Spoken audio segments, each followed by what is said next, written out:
Bon, je l'annonce dès maintenant, tous les vendredis vous allez avoir ma critique sur cette chaîne YouTube du nouvel épisode de The Mandalorian saison 2. J'ai fait la semaine dernière l'épisode 1 100% spoiler, je précise que chaque critique de chaque épisode sera 100% spoiler et il faut avoir de préférence vu l'épisode, ce qui me paraît très logique. Voilà, et maintenant on attaque l'épisode 2 de la saison 2. C'est parti.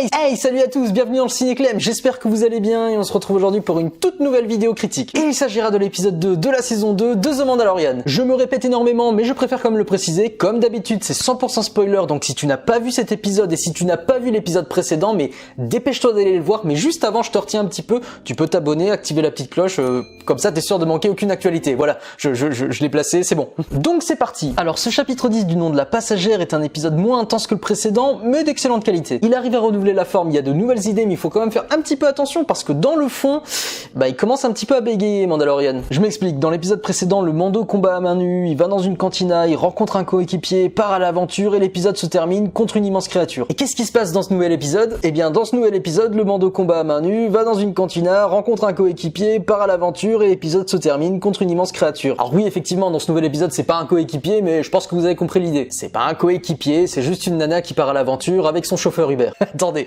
est-ce que là c'est pas la meilleure façon de résumer l'épisode? Parce que vraiment le résumé de cet épisode c'est ça. C'est l'histoire d'une femme qui a besoin d'un Uber, mais pendant la course le Uber a un accident et la femme décide de se détendre dans le jacuzzi de l'hôtel du coin. C'est tellement horrible de dire ça parce que j'ai adoré ce personnage. Je pense que c'est le personnage pour qui j'ai eu le plus d'empathie dans tout Star Wars. Et c'est peut-être aussi un peu pour ça que j'ai de la peine dans ma miniature, c'est parce que vraiment j'ai failli pleurer devant cet épisode. Vraiment ce personnage m'a fait de la peine. Mais on dirait pas comme ça, mais vraiment il m'a fait de la peine. J'ai jamais eu autant d'empathie pour un personnage qui est pour moi un des meilleurs de la série. Mais vraiment, la pauvre femme, elle fait tout ce qu'elle peut pendant l'épisode pour ses œufs. Cette phrase, elle veut rien dire en plus. Non, en fait, elle fait tout pour protéger sa lignée, elle le fait de façon tellement héroïque et tellement maternelle et j'ai trouvé ça absolument génial. Bref, reprenons nos esprits et prenons l'épisode dans sa chronologie. L'histoire se déroule juste après les événements sur Tatooine et nous montre le Mando et l'enfant dans sa quête. Quête qui va très vite s'arrêter par une succession d'événements qui vont finalement nous faire perdre le fil rouge de cette histoire et rendre cet épisode comme un épisode indépendant d'aventure du Mandalorian. Et c'est ce que je reprochais malheureusement à la saison 1, ces réalisateurs différents qui proposent des aventures différentes et qui veulent chacun faire son Star Wars. Là finalement je retourne ma veste parce que dans cette saison 2, pour l'instant, tout se passe bien, tout est bon. Alors après un bref combat qui aurait pu frôler le drame pour l'enfant, il se termine avec humour. Et là il faut le dire, l'humour est parfait dans ce Star Wars. De toute façon l'humour sur Star Wars a toujours été un sujet à débat, mais je trouve que l'humour dans cet épisode, il est parfait et personnellement, moi qui suis pas friand de ce genre d'humour là, j'en demande. Et après cette séquence d'action, nous retrouvons le Mando dans la cantina de Mos Eisley. Encore.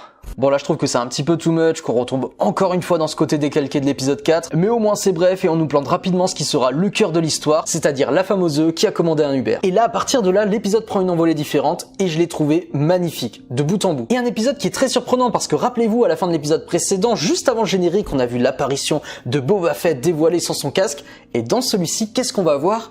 Eh bien un droïde qui fait un barbecue avec le réacteur d'un module.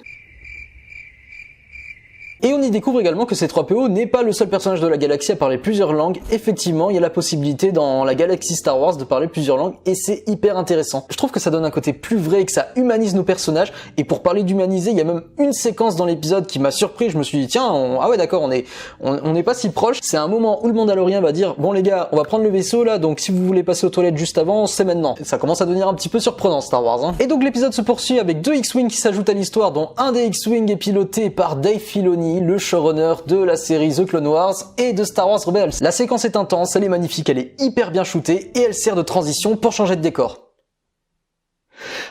Nouveau décor qui nous permet enfin de sortir de Tatooine, de cette chaleur et se retrouver dans un climat complètement différent. Et là pour moi je suis retombé dans la magie des années 80, des Muppets, de Dark Crystal, bref, de Frank Oz. La glace et la neige est en polystyrène, la façon dont se déplace l'animatronique de bébé Yoda, on dirait un théâtre de marionnettes, c'est absolument tel qu'on pouvait voir, cette phrase ne veut rien dire, c'est absolument ce qu'on pouvait voir dans les productions type Amblin des années 80 et ça fait du bien. Bon je vais le dire dès maintenant, bébé Yoda il est mignon dans cet épisode, il l'est encore plus que dans le précédent, on le voit encore plus que dans le précédent.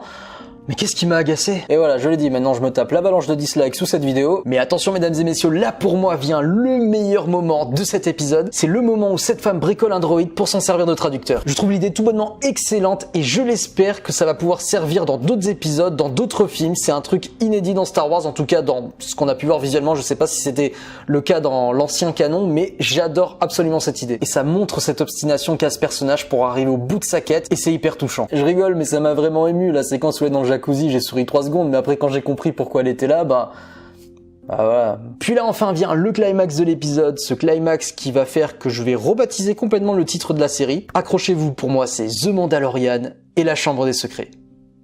Oui, ça vous dit quelque chose, hein?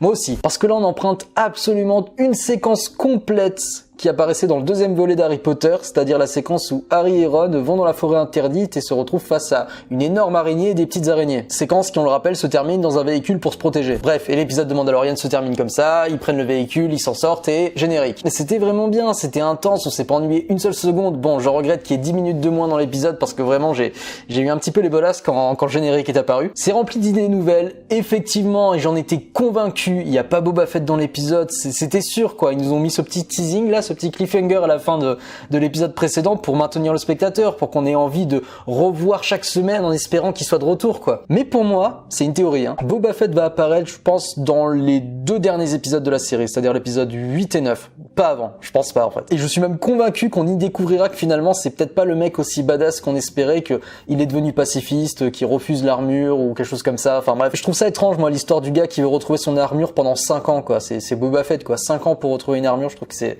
un petit peu trop, donc je pense qu'il y a tout un teasing pour finalement découvrir que c'est pas le gars auquel on s'attend. Et en plus la semaine dernière je vous disais une théorie comme quoi l'épisode final pouvait se terminer avec l'enfant qui retrouvait sa famille de Jedi et que parmi la famille de Jedi il y avait Luke Skywalker et son académie. Finalement cette théorie me plaît plus. J'ai vraiment l'impression que l'épisode va se terminer avec l'apparition d'Ahsoka, mais genre à la toute fin quoi, genre la fin de Star Wars Rebels, pareil, ça va se terminer avec Ahsoka, capuche à la tête, qui récupère l'enfant, blâme, générique de fin et rien de plus. Mais c'est juste une théorie et j'espère quand même que la série va me surprendre. Conclusion de tout ça, cet épisode 2 prouve encore une fois que la saison 2 est pour l'instant meilleure que la première, mais j'espère juste qu'on va rapidement se remettre sur le fil rouge de l'histoire et que ça va pas être à chaque épisode un épisode indépendant qui ressemble, désolé de l'exemple et des références, hein, j'ai pas les meilleurs, mais à Scooby-Doo. Scooby-Doo c'est ça quoi, c'est une aventure différente à chaque épisode et tu peux les regarder indépendamment. J'espère vite qu'on va retrouver un petit peu cette histoire et puis mince quoi, j'ai envie de revoir Boba Fett moi, j'ai envie de voir Ahsoka, j'ai envie de voir toutes les promesses qu'on nous balance depuis un an, je